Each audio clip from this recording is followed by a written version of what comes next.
c'est à la vacherie que je vous invite aujourd'hui. Et en fait, cette visite que je vous propose, eh ben, elle est parfaitement improvisée parce que nous allions, comme à notre habitude, faire notre promenade dans les environs. Et puis je me suis souvenu de ce lieu, qui est un lieu personnel, parce que je veux dire par là que ce n'est pas un lieu anonyme que je vais vous faire visiter, mais un lieu personnel, parce que j'ai très bien connu l'hôte qui est mort d'ailleurs dans des circonstances atroces, on peut le dire, de l'hôte de ce lieu, qui n'a de lieu que le nom à présent, puisque comme vous le constatez, ce qui était autrefois une bâtisse, vous voyez, là une partie de la bâtisse est totalement effondrée, et puis là vous voyez l'état de ruine que c'est devenu. Alors il s'agit du propriétaire de monsieur Bénard, alors qui est décédé accidentellement, comme ça arrive beaucoup dans ce milieu paysan. C'est un agriculteur et qui a été accidentellement tué par sa machine agricole. C'est une machine, un ramasse-foin, je crois, je ne suis pas trop sûr, mais enfin toujours est-il qu'il a été pris dans les dents et broyé vivant, dans les dents de la machine. Il était accroché parce qu'il a voulu réparer la machine alors que son tracteur tournait toujours, ce qui est une faute. Et donc il a été entraîné dans la machine et broyé vivant dans le champ. Les gendarmes l'ont retrouvé dans son champ, encastré dans sa machine. Je ne sais pas comment ça s'appelle, moi je ne suis pas du... Alors voilà, et donc j'ai très bien connu monsieur Bénard, chez qui je suis d'ailleurs... J'avais été, je me souviens, aller chercher des chatons. Il avait une portée de chatons, et alors ça m'avait étonné parce qu'il avait chez lui une servante. Alors c'était très ancien chez lui. C'était vraiment c'était un habitat à l'ancienne, avec cheminée, tout ça, sans le confort, parce que je précise que ça date de 35 ans, voire 40 ans en arrière. Donc il n'y avait pas du tout le confort comme actuellement. Et donc il y avait une servante, aujourd'hui on dirait une auxiliaire de vie, et sa servante, en fait, elle habitait pratiquement avec lui.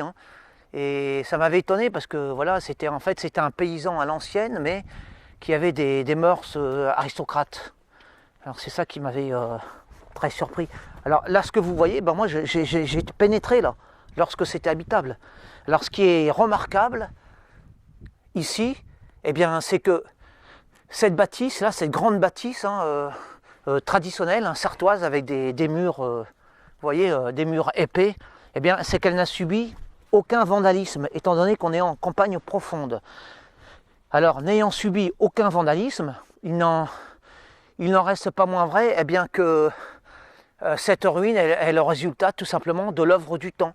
C'est-à-dire que dès lors, comme vous le constatez, dès lors qu'il n'y a plus d'habitants, qu'il n'y a plus d'entretien, donc, aussi massive soit la demeure, aussi massive soit-elle, eh bien le fait de ne plus l'entretenir, en quelques années, disons là en 35-40 ans, tout s'effondre, tout devient vraiment une ruine. Alors c'est là que, vous voyez, ça c'était l'entrée principale. Je suis entré là il y a 35-40 ans, voilà, pour aller choisir des chatons. Voilà, et c'est là que j'ai fait la connaissance de la servante de monsieur Bénard. Voilà, voilà, c'est un souvenir qui m'est resté.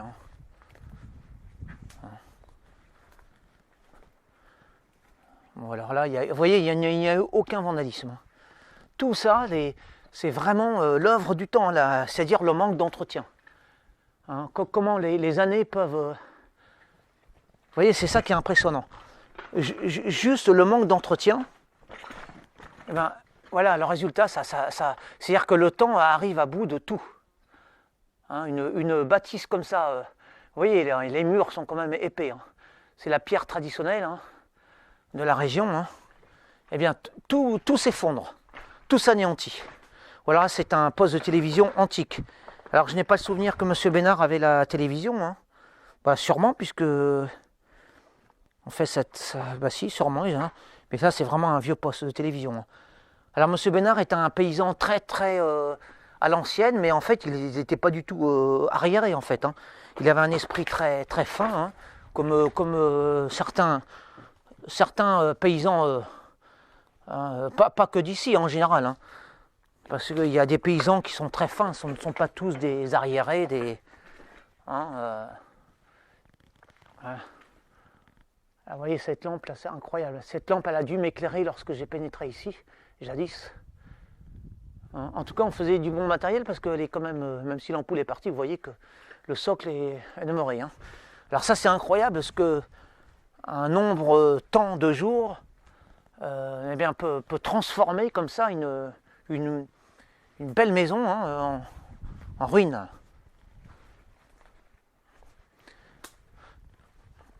Vous voyez, hein, il n'y a vraiment eu aucun vandalisme. Nous ne sommes pas en banlieue, nous ne sommes pas en ville. Nous sommes loin de tous ces phénomènes de vandales. Vous voyez, il n'y a pas de tag ici, hein, ça n'existe pas ici. Hein. Nous sommes vraiment dans la Sarthe profonde. Là, hein. Ah, nous sommes ce soit la région de Mézières-sous-Lavardin, voilà, pour ceux qui connaissent, hein, Neuville-Allée. Alors, si vous voulez, je vous fais visiter le tour du bâtiment. Pour ceux que ce genre de ruines intéresse. Hein. Moi, ce qui m'impressionne, c'est vraiment, vous voyez, c'est que vraiment la toiture a été, elle s'est envolée, elle s'est évanouie, anéantie. Une toiture anéantie par la force des jours, hein, la force du temps. Et ça, c'est vraiment impressionnant. Vous voyez, ce sont des poutres en chêne, je suppose. Voilà, tout s'effondre, tout s'écroule sous le temps. Hein. C'est pour ça que l'entretien est très important dans un château, dans ce genre de, voilà, dans ce genre de bâtiment. Hein.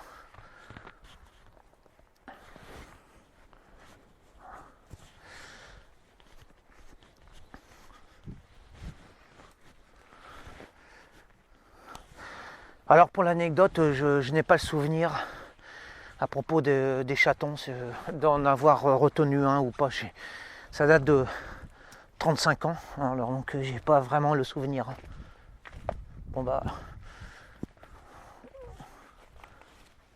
voilà. Alors ici j'y suis retourné il y a une quinzaine d'années ici là. Bon bah alors il y a une quinzaine d'années ici, il y avait un toit. C'était très sombre la dernière fois que j'ai pénétré ici, puis maintenant bah voilà. Voilà, à présent c'est vraiment voilà. La ruine totale. Voilà, bon, je vous ai fait je vous ai fait faire, vous m'avez accompagné, disons, dans cette petite visite, hein, vraiment qui était totalement imprévue, hein, parce que je passais à côté. En fait, j'allais déposer mon capteur d'image en un lieu, on a un nouveau lieu, et puis en passant ici, ben, je me suis souvenu, voilà, de M. Bénard et de sa demeure qui s'effondre depuis 35-40 ans. Alors, ben, j'espère que cette visite à la vacherie vous aura plu. Je vous dis à une prochaine fois pour une nouvelle visite. Bon, j'ai quand même une pensée émue pour M. Bénard, qui était, alors je dis pas ça parce qu'il est décédé, mais réellement là, vraiment, il était vraiment c'était une personne honorable et digne de mes souvenirs.